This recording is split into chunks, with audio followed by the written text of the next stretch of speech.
Thank you, Mr. Speaker. You know, one of the major responsibilities we have when we divest an asset is responsibility to taxpayers.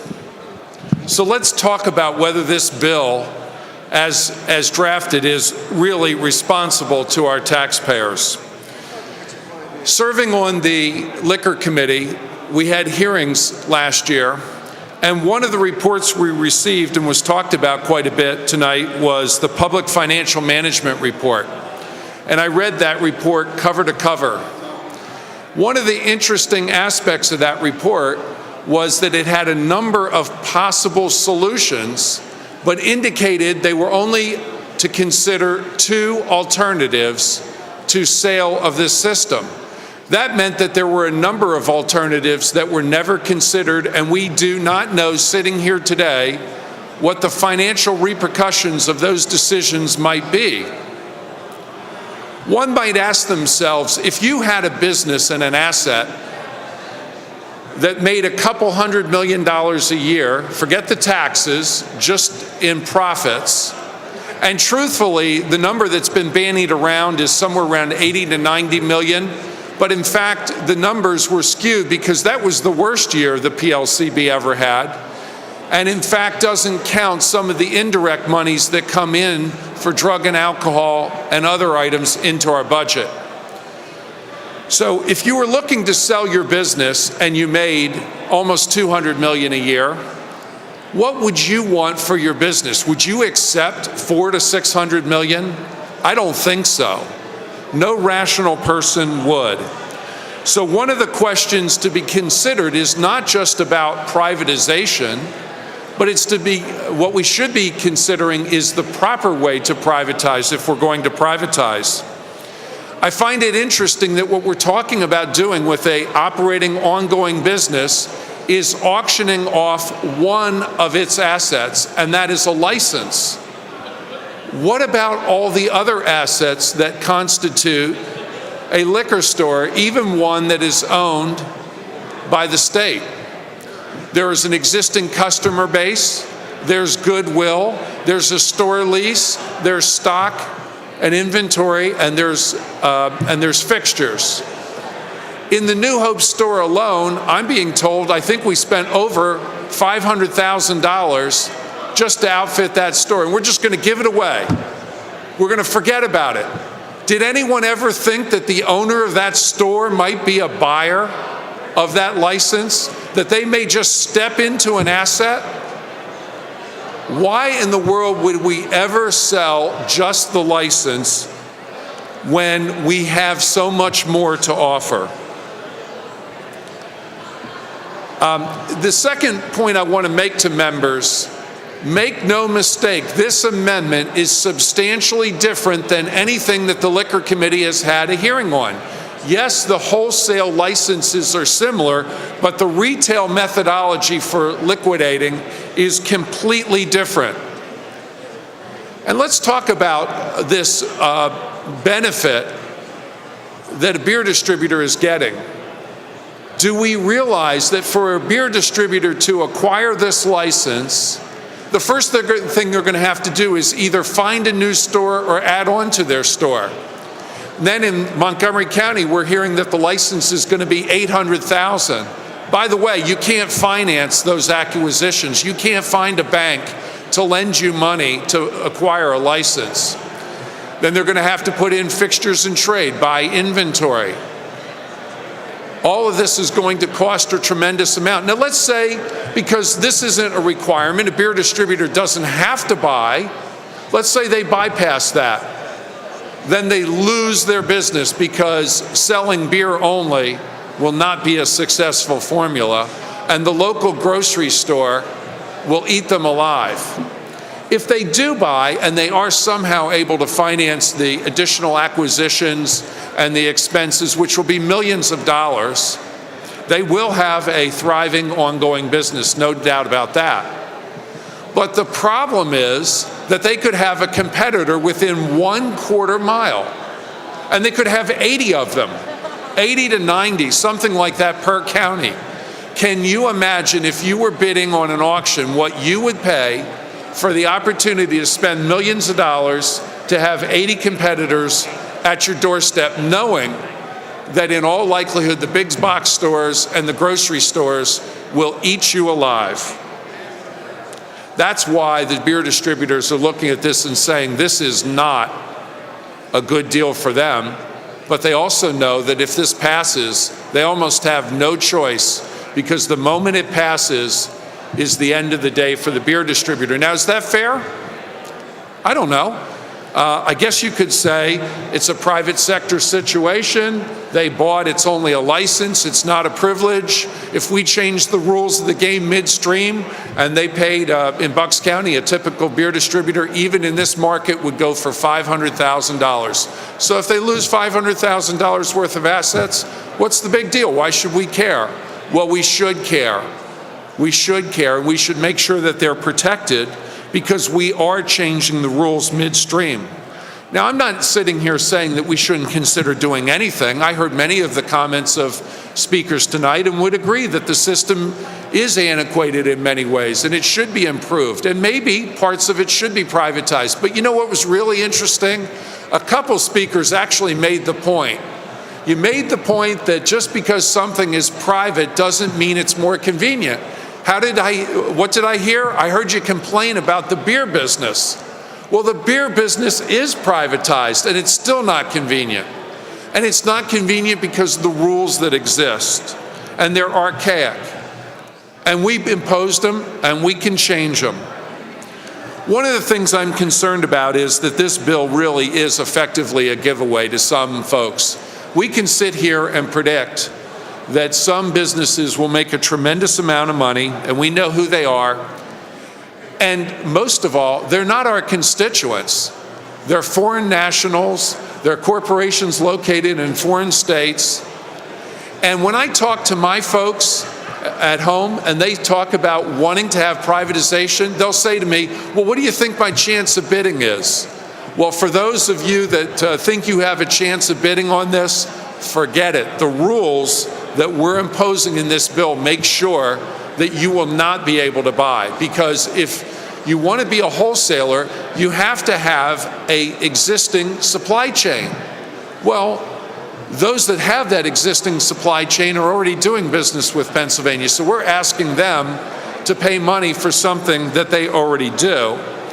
In the area of retail, we've already talked about that first bid goes to a beer distributor. So if you're one of the other licensees, you can't get a license until those licenses are not accepted.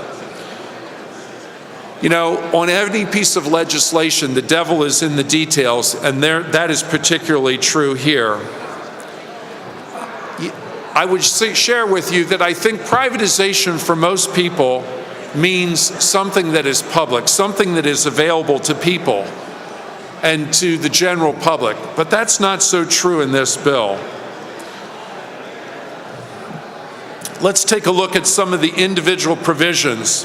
First of all, this is a bill that just came out and was available today, just today. I've had a chance to read it. I hope all of you have. On page 18, there are some interesting definitions.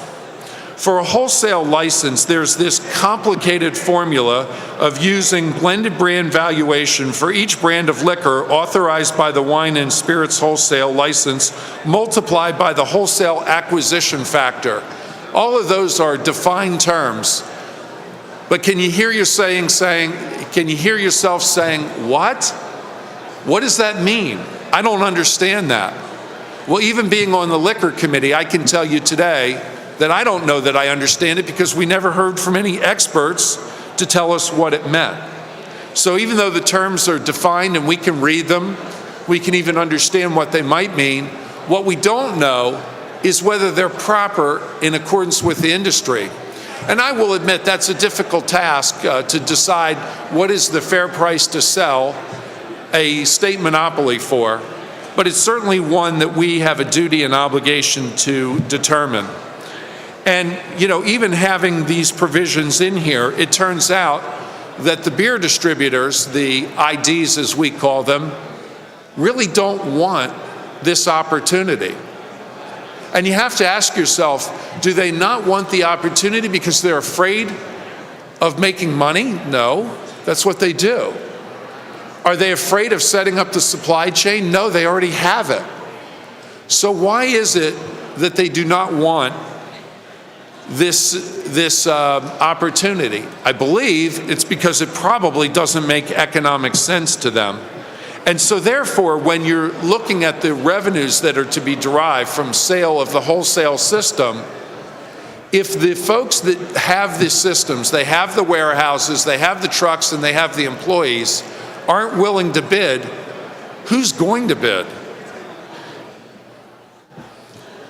Let's move on and look at levels of service. One of the things everyone should be concerned about, particularly in rural areas, is what is the level of service going to be? You don't want your constituents to say, well, you know, the system is even worse than it was before. One of the provisions on page 20 provides that when an applicant files their application, they have to indicate in their statement that they will continue the level of service, including product availability, reasonably equivalent to the service for their area that was provided by the Commonwealth. But that's really just a statement on the application. There's nothing in the bill that says what happens if that level of service isn't maintained. Who complains? Do they not get renewed? What happens to their license? It's all very general and speculative. And so I would say to you, for those that are concerned about levels of service, there really is no enforcement mechanism to ensure that a level of service and quality is maintained.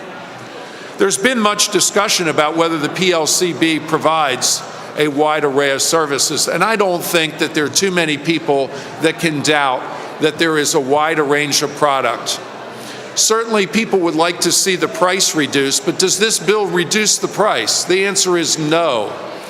The bill does not reduce the price because there's a provision in here that causes the new tax to be revenue neutral. And so prices won't go down. There'll be some winners and there'll be some losers. And I would speculate that the border states are going to be the ones, the border areas are going to be the ones that are going to see slightly lower prices, and the middle part of the state will see increased prices. Let's move on then. Page 37.